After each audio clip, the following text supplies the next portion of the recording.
All right, so for the color one, these are the settings I'm using. It should default to landscape already. You don't need to print the first page, so if you put 2 to 15 to print, just save that paper, save the environment, print it in color or black and white, whatever your preference is. Print on both sides. If your printer has these options, mine needs to be flip on the short edge. You might want to check your settings by printing a test page first, but these are the settings I need to use. Paper size is A4. I like to print it at actual size. If you do printable area, it gets a little bit smaller and you'll get a even bigger white background, white border. So I just do actual size. And then for quality, I'm printing this on 300 DPI. I think that's fine for this, but if you want a really high quality print, you want to bump up that DPI. And then you can just print. Okay, so I'm doing something a little bit different for the outline version. I'm going to print the cover on some colored cardstock, so it's a little bit different, a little bit more, I'm not going to say professional, but you know what I mean. So the settings here, I've got same printer, landscape, and then for this part, I'm just doing pages 2 and 3, and then color or black and white, doesn't matter, it's a black and white document, paper size A4. Now I was mistaken on my last print. I do need to do fit to printable area on this printer. It's a new printer, I'm still getting used to it, apologies for that. And then again, I'm just keeping the DPI low, but again, if you want a high quality, you can bump it up. For this one though, I really don't think it's needed. You are just printing out the outlines to color in. Okay, so I've got my lovely pink cover. And so now we're going to print the rest on regular paper. So again, all the same settings, but we're printing pages 4 to 15 now. All right, and we've got our pages printed. I will say you want to have a think before you print about what kind of paper you want to use. I've just used printer paper, and as you can see, you can kind of see the outline through. Not so much a bother, but if you're going to be colouring it with markers or anything that's likely to bleed through, you might want to consider printing it on something a little bit thicker. If you don't mind the outlines, and if you're just going to do coloured pencils, or if you're going to colour it digitally before printing it, printer paper might be fine. But just have a think before you print it out. Okay, so the first thing you're going to want to do is just make sure it's all nice and lined up. Now it should have printed in the right order, so that all you can do is just fold it all as one. If it hasn't printed in the right order, just go back and the order that it's in the document that you got will be the right order, so just make sure it's in that order. And then once it's folded, make sure that the pages are in that same order. If not, I'll quickly flick through here so that you can see and check. If it's printed fine, then you can skip this. So you got cover, campaign lined page, 2 session notes, 2 session notes. It's gonna be the same, 2 session notes. Oh, look at that, 2 session notes, 2 session notes, 2 session notes, and then NPCs, and then NPCs, locations, quest log, loot, and then a couple more lined pages. So that should be the order that it's in, and that's how you know it's right. So first step is just to fold that and make sure it's in the right order. All right, so if you're using a stapler, you want to get your stapler and open it, not like that, all the way. Mine only goes this far, so I'm gonna have to do this off camera, off the side of my desk.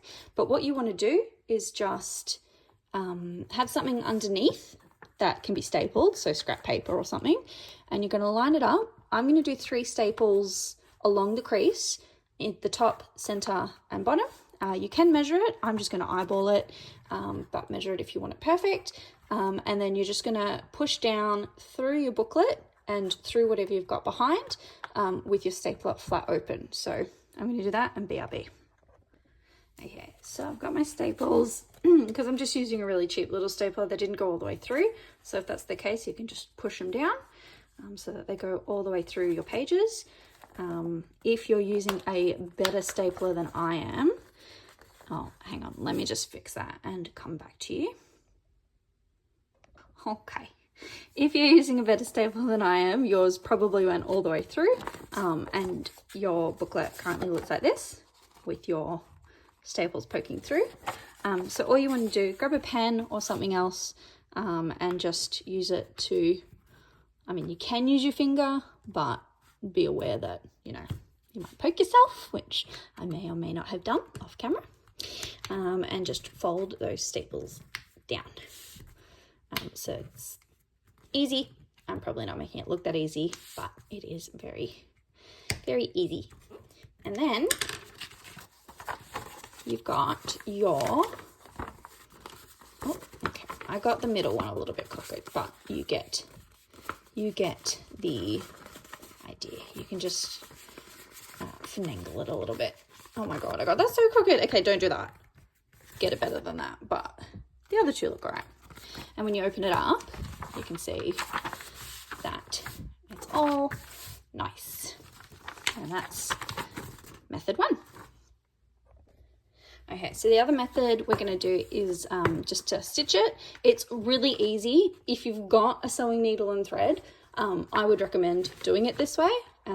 But if you don't, or if you prefer to staple it or do any other method, that's absolutely fine.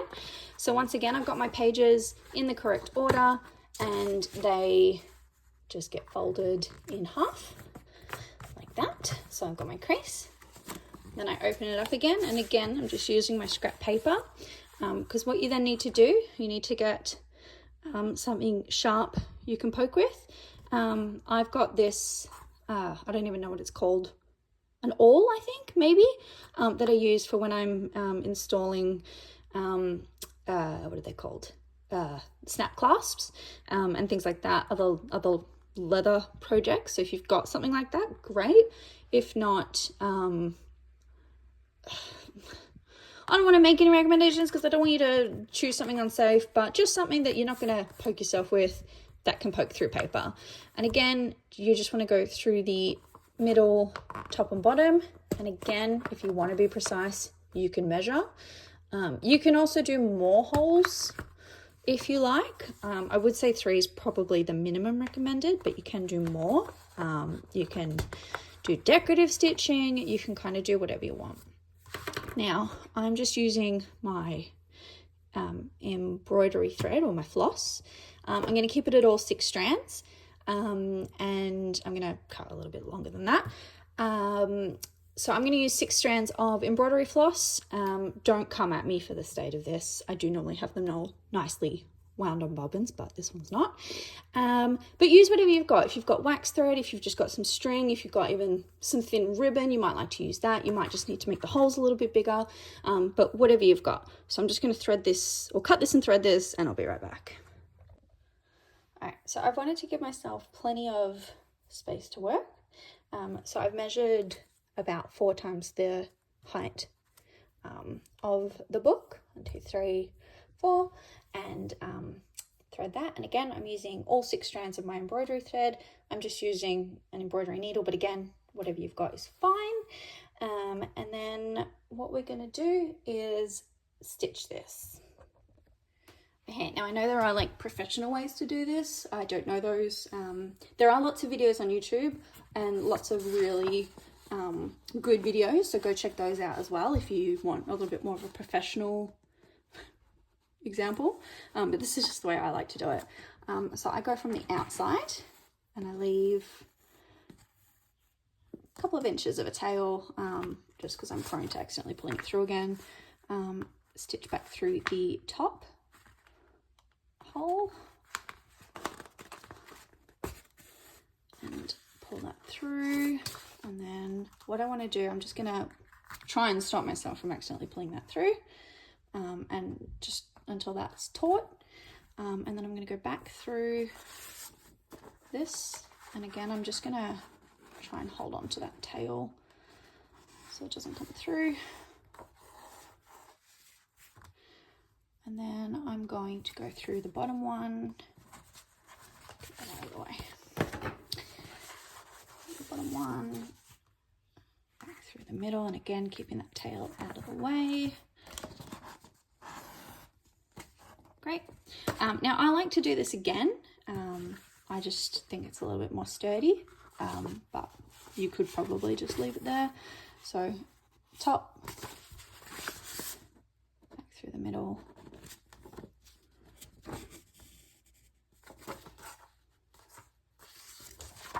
and then bottom. And then we're just going to tie this off. So get rid of my needle, and then just tie a couple of knots. So try and line it up with the middle hole, but it's not really super crucial. And we're going to do 1, 2, and just to be sure, 3.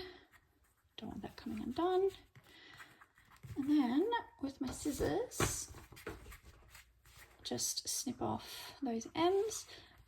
I did think it would be really cute to like maybe like if you wanted to keep the tails on and like put some beads and then tie it or something, like you could do something really fun there. At one point I will do that and show you, but not today. And then our stitch booklet is done.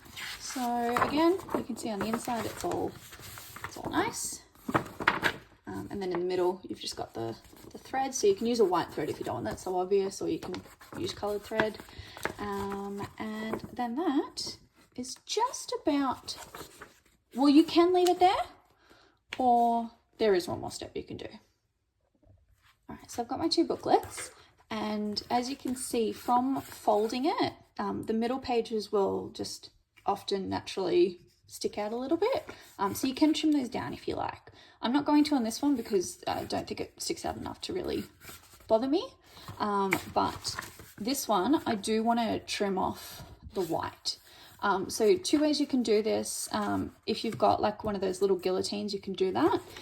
If you don't, you can just cut it with scissors. So I would open it up so that you're not cutting too many pages, and in fact I'd probably do it in quarters, I think, depending on how good your scissors are.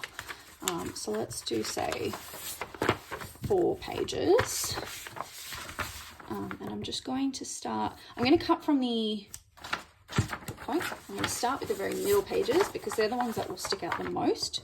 So I kind of want to get everything aligned with these middle pages. And again, the guillotine will give you a bit of a cleaner finish if you want to do it that way. I'm just not really fussed. I'm not much of a perfectionist, in case that's not been apparent in this video so far. I'm very in awe of people that are, but me and my ADHD do not have the attention span for getting the things I need to go get to make it perfect, let alone then doing it. So trimmed that, and as you can see, actually that looks pretty good. I thought that was going to need, I mean, I can trim a little bit more just so it's sitting a little bit more flush. But yeah, if you're lying it flat, or if you're putting the pages together and you're seeing that they're not even, you can just trim them down to the same size. Okay, so I'm going to do that on the other side, and then I'm also going to do that on the top and bottom, and I'll be back. And we're done. So we got this cute little notebook. I did end up fixing that middle staple because it was really bothering me. And I'm glad I did. And yeah, now we've got this beautiful, ready to go notebook in either full colour, if you like this colour, or if, like me, you can't sit still at your D&D table, you can do a colouring version, an outline version. You can colour it in whatever colours you like. All right, so in case anyone's super eagle-eyed and has picked this up, yes, I put these pages in upside down. My bad.